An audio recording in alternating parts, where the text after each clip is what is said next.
Good morning, children. How are you all? I hope you all are doing well, staying safe, fit, and fine. Children, the first book has been completed of NCERT. Today, I am starting the second book. Very important chapter, chapter number 10, the haloalkanes and haloarenes. बहुत important chapter है बच्चों. इसमें हम nomenclature वगैरह देखेंगे. ठीक है, haloalkanes का, हेलोएरेन्स का. ठीक है, उनके रिएक्शन कौन कौन से इन्वॉल्व है. ठीक है, उसके बाद स्ट्रक्चर्स देखेंगे. हेलोएल्केन, हेलोएरेन से स्टीरियोकेमिस्ट्री थोड़े से देखेंगे. ठीक है, और इनके क्या क्या यूजेस वगैरह हैं. ये तो खैर नहीं है यूजेस, इनके हटा दिया गया है सीबीएसई से.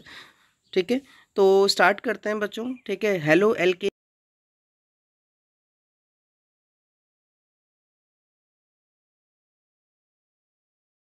किसी भी हाइड्रोकार्बन, एलिफेटिक या एरोमेटिक कंपाउंड में हेलोजन्स के द्वारा, ठीक है, जब होता है तो एल्कल हैलाइड और एरिल हैलाइड्स का फॉर्मेशन होता है.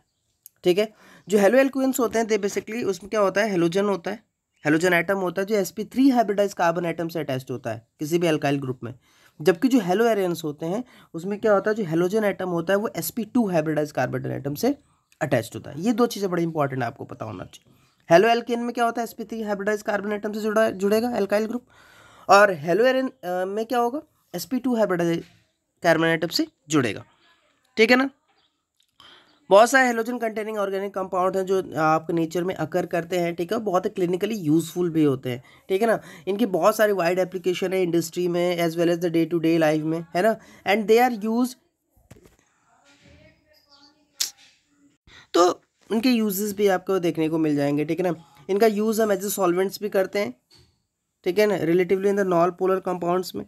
ठीक है, और इसमें बहुत सारे ऐसे ऑर्गेनिक कंपाउंड्स हैं जिनकी वाइड रेंज है जो सिंथेसिस में भी यूज़ होते हैं. For example chlorine. ठीक है, इसमें एंटीबायोटिक पाया जाता है, क्लोरमफेनिकोल. ठीक है, which is produce by the soil micro organism and is very effective for the treatment of what, typhoid. ठीक है ना. हमारी बॉडी भी बहुत सारे हमारी बॉडी जो है वो प्रोड्यूस करती है आयोडीन कंटेनिंग हार्मोन्स, थायरॉक्सिन. ठीक है ना, जिसकी डिफिशियंसी से हमें गोइटर हो सकता है. तो इस तरीके से इनके यूजेस आपको देखने को मिल जाएंगे. इस यूनिट में हम इन्हीं के important methods of preparation, physical and chemical properties, ठीक है, और इनके यूजेस के बारे में कुछ जानेंगे. तो let us start it. First of all will start with classification. Hello,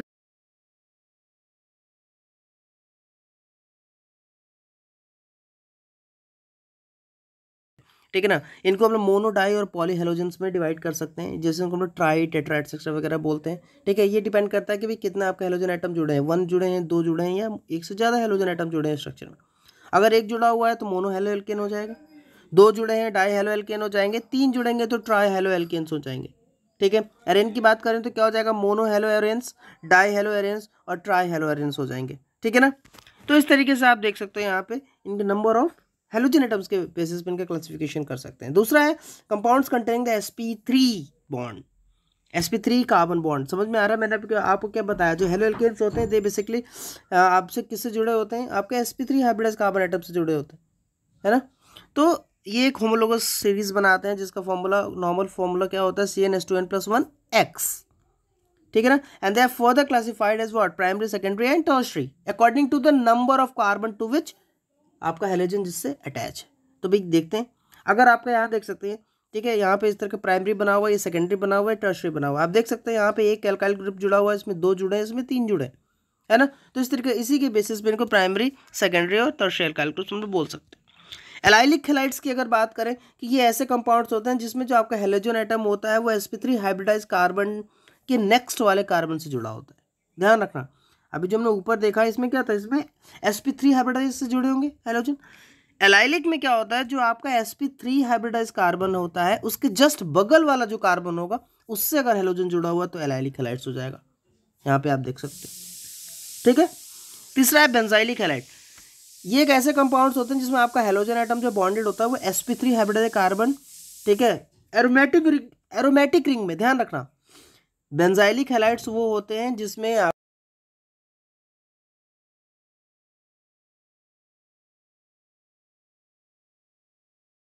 aromatic ring में.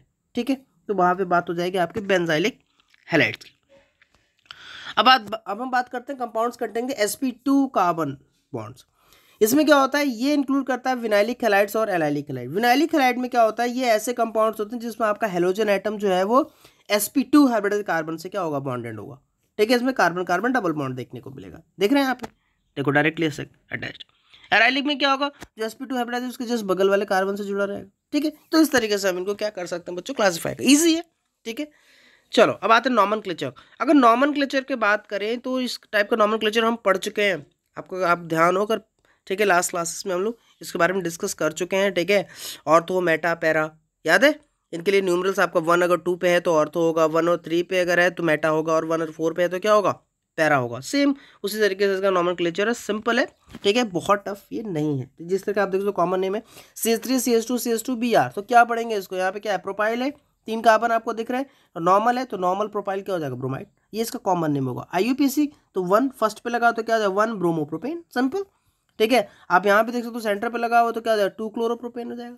इस वाले में क्या हुआ, एक मिथाइल लगा हुआ और एक क्लोरो लगा हुआ है, तो 1 पे क्लोरो लगा हुआ, दूसरे पे क्या लगा, मिथाइल लगा, तो उसको क्या बोलेंगे, 1 क्लोरो 2 मिथाइल प्रोपेन। तो सिंपल इस टाइप का आपको नॉमेनक्लेचर देखने को मिल जाएगा। रिंग की बात करें तो रिंग में भी आपको पता है ये ब्रोमोबेंजीन है, यहाँ पे आप देख सकते हो मेटा पे लगा हुआ है तो 1 और 3 हो जाएगा, डाइब्रोमोबेंजीन, 2 ब्रोमीन लगे हैं और यहाँ पे 3 लगे हुए हैं, ये वो, तो ये सिमेट्रिकल भी है, तो ये इसलिए इसको क्या बोलेंगे, 1 3 5 ट्राइब्रोमोबेंजीन। तो इस तरीके से हम नॉमेनक्लेचर इनके क्या कर सकते हैं और बहुत ईजी भी है, ठीक है।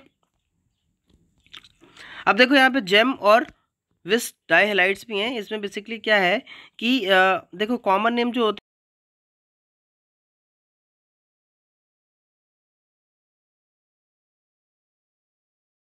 जो डाइहैलाइड्स हैं इनको हम लोग क्या बोलते हैं, एल्कलाइडेन डाइहैलाइड्स, ठीक है। तो इस तरह की इनकी नेमिंग है, जेम है, ये क्या है आपका विस है, ठीक है। IUPAC नेम 1 डाइक्लोरोइथेन और ये 1 2 डाइक्लोरो होते हैं। तो जनरली आपको IUPAC नेम पूछे जाते हैं, यहाँ पे कुछ कॉमन स्ट्रक्चर IUPAC नेम आपको टेबल में दिए हुए हैं, ठीक है। आगे चलते हैं, कुछ एग्जाम्पल्स हैं, इनको सॉल्व कर ले रहे हैं, टेक्स्ट क्वेश्चन कर लीजिएगा।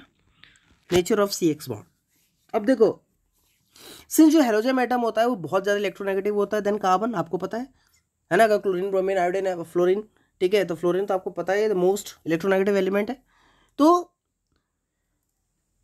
ये जो हेलोजन जब आपके कार्बन कंपाउंड्स में जुड़े रहते हैं तो ऑब्वियसली बात है, ये जो हेलोजन एटम ज़्यादा इलेक्ट्रोनेगेटिव होंगे कार्बन एटम से, तो जो कार्बन हेलोजन बॉन्ड होगा एल्काइल हैलाइड का वो पोलराइज हो जाएगा, होगा कि नहीं होगा, क्योंकि भाई इधर शिफ्ट अप हो जाएंगे। तो जो कार्बन एटम होगा ये बियर पार्शियल पॉजिटिव चार्ज, जबकि जो आपके हेलोजन एटम होंगे वो अपनी तरफ इलेक्ट्रॉन को खींचेगा, तो वो क्या करेगा, it bears what, partial negative charge. चूंकि जो साइज होता है हेलोजन एटम का वो इंक्रीज होता है as we don't go down the group, जैसे जो नीचे जाएंगे जो साइज होगा हेलोजन एटम का वो क्या होगा, इंक्रीज होगा पीरियोडिक टेबल में। आपको पता है फ्लोरीन का क्या है, सबसे स्मॉलेस्ट है, ठीक है। Fluorine atom the smallest and iodine atom the largest, ठीक है। तो कॉन्सिक्वेंटली जो कार्बन हेलोजन बॉन्ड लेंथ होगी वो भी इंक्रीज होगी फ्लोरीन से आयोडीन तक। तो यहाँ पे आप देख सकते हो कोई डायपोल मोमेंट्स, बॉन्ड एंथैल्पीज और यहाँ पे बॉन्ड लेंथ यहाँ पे दी गई है चारों की, आप देख सकते हो सिंपल। अगर आप यहाँ पे देखो तो बॉन्ड लेंथ है कैसे, देखिए नीचे से ऊपर से नीचे जाने में बढ़ रही है ना, बॉन्ड एंथैल्पीज क्या हो रही है, डिक्रीज हो रही है। और डायपोल मोमेंट अगर आप देखें तो ये भी यहाँ पे क्या हो रहा है, पहले बढ़ा है फिर घटा है, मतलब कुछ यहाँ पे आपको देखने को मिल जाएंगे रेंट। अब आते हैं मेथड्स ऑफ प्रिपरेशन, कैसे हम प्रिपेयर करेंगे डाइहैलाइड्स को या आपको एल्काइल हाइड्स और एलाइल हाइड्स को। बच्चों देखो जो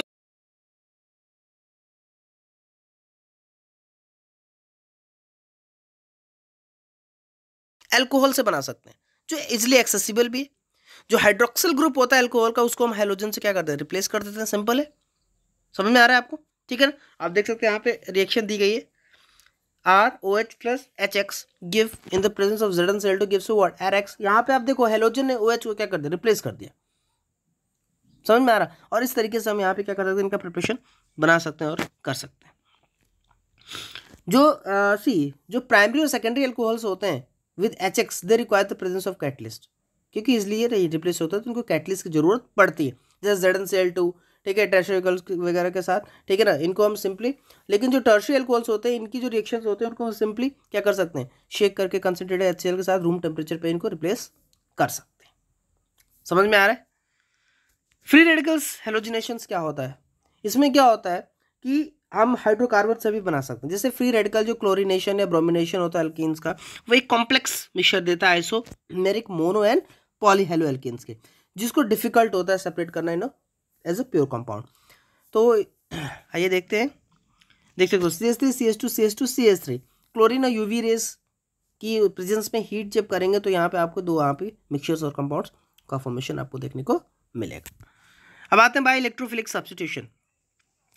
देखो जो एराइल क्लोराइड्स होते हैं या ब्रोमाइड्स होते हैं, इनको हम लोग इलेक्ट्रोफिलिक सब्स्टिट्यूशन से बहुत इजीली बना सकते हैं एरिन्स और क्लोरिन्स के, ठीक है ना। आप देख सकते हो यहाँ पे सिंपली देखने को मिलेगा कि यहाँ पे देखिए एक बॉन्ड लगा हुआ है, यहाँ पे ये जो रिंग है, रिंग में CH3 लगा हुआ है, इसको हम X2 Fe डार्क के साथ इसको हम क्या करेंगे, प्रिपरेशन करेंगे। तो यहाँ पे आप देख सकते हो ये जो X2 है यहाँ पे एक उसके साथ जुड़ जाएगा, तो ये आपका हो जाएगा O हेलोटोलुइन।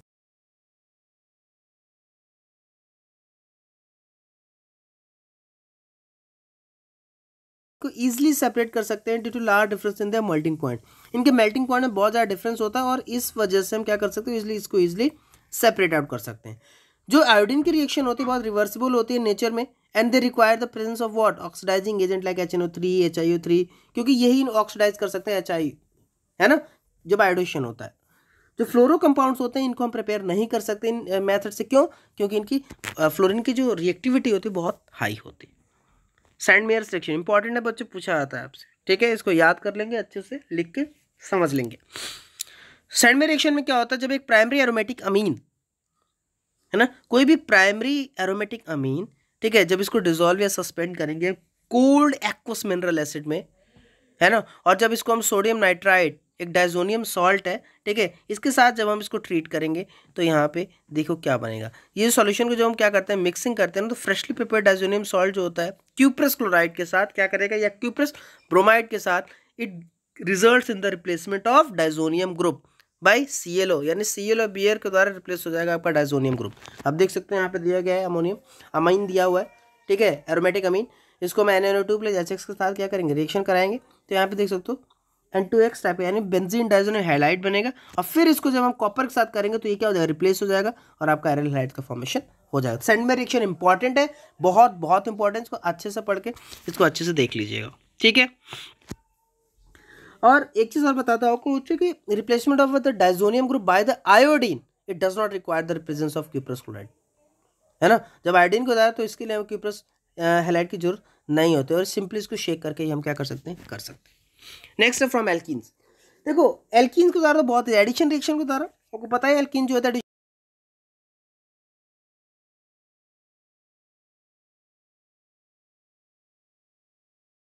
H इसके साथ जुड़ जाएगा, इस कार्बन के साथ, दूसरा X के साथ, तो सिंपली यहाँ पे क्या हो जाएगा, आपको एडिशन रिएक्शन के द्वारा ही आपको देखने को हाइड्रोजन ब्रोमाइड और हाइड्रोजन आयोडाइड में हम चेंज कर सकते हैं, ठीक है। अब देखो एडिशन ऑफ हेलोजेंस, बच्चों अगर रेगुलेटरी में बात करें तो addition of bromine in CCl4 to an alkene, it result in discharge of reddish brown colour of bromine. Important है, जहाँ भी कलर की बात होती है इसे क्वेश्चन आपको बना के पूछे जा सकते हैं, ठीक है ना। और एक इंपॉर्टेंट मेथड है यहाँ से डबल बॉन्ड को डिटेक्ट करने के लिए मॉलिक्यूल्स में, तो the addition results in the synthesis of what, white I bromides and what, they are colourless. तो इस तरीके से हम यहाँ पे एल्कीन से भी यहाँ पे बना सकते हैं। अब बात करते हैं हेलोजन एक्सचेंज की। बच्चों देखो जो एल्काइल आयोडाइड्स होते हैं इनको जनरली हम प्रिपेयर करते हैं by the reaction of all alkyl chlorides या alkyl bromides with what NaI in dry acetone. इस रिएक्शन को लोग क्या बोलते हैं, फिकलस्टीन रिएक्शन। आप देख सकते हो यहाँ पे एक रिएक्शन RX दिया हुआ प्लस NaI, यहाँ पे RI से जुड़ जाएगा और NaX से जुड़ जाएगा, है ना। तो इस तरीके से NaCl और NaBr इनको फॉर्म कर सकते हैं by precipitating what, dry acetone, है ना। इसको हम लोग इंपॉर्टेंट रिएक्शन भी है। दूसरी है कि जब हम सिंथेसिस करते हैं एल्काइल फ्लोराइड्स की, it is best accomplish by what, heating an alkyl chloride या alkyl bromide in the presence of metallic fluoride, जैसे AgF HgF2 COF2, और ये रिएक्शन हम लोग क्या बोलते हैं, शॉर्ट्स रिएक्शन बोली जाती है। इंपॉर्टेंट है H3CBr, क्योंकि दो तीन रिएक्शन है बच्चों, फिंकस्टीन हो गया, स्वार्ट्स हो गया, ठीक है, ऊपर सैंडमेयर रिएक्शन, तो ये इंपॉर्टेंट रिएक्शन को आते हैं। इन टेक्स्ट क्वेश्चन आप कर लेंगे, होमवर्क है, ठीक है। अब बात रह गई बच्चों फिजिकल प्रॉपर्टीज़ की, तो देखो जो आपके एल्काइल हैलाइड्स होते हैं ये कलरलेस होते हैं जब प्योर होते हैं, तो हाउएवर जो ब्रोमाइड हो गए, आयोडाइड्स हो गए, दे डेवलप द कलर।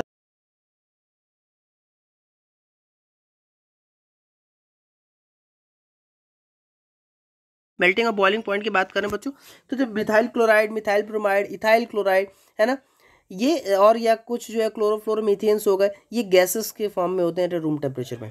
जो इनके हायर मेंबर्स हैं वो लिक्विड से सॉलिड होते हैं। As we have already learn the molecules of organic halogen compound generally polar होते हैं, मैंने अभी आपको बताया, तो इनकी ज़्यादा पोलैरिटी की वजह से क्या होता है, as higher molecules mass are compared to the parent hydrocarbon, जो इंटरमॉलिक्यूलर फोर्स ऑफ अट्रैक्शन होता है यानी जो डाइपोल डाइपोल या वैन डेर वाल्स फोर्सेस हो गए, बहुत स्ट्रॉन्गर होता है halogen derivatives.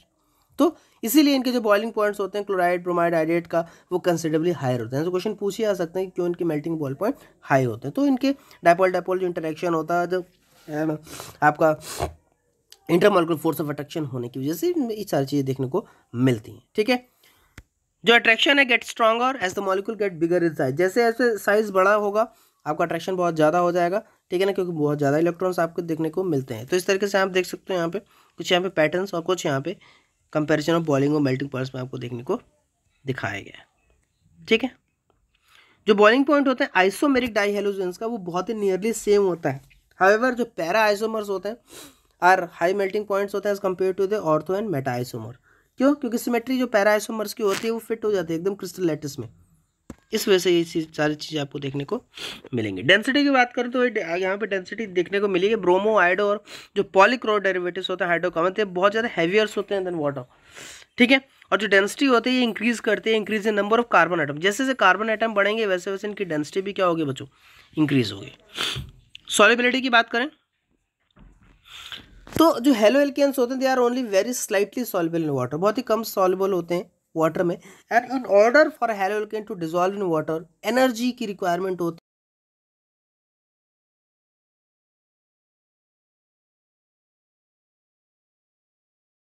Energy is released when new traction are set up between the haloalkanes and the water molecule as these are not strong as that original। तो ये important है बच्चों, ठीक है ना।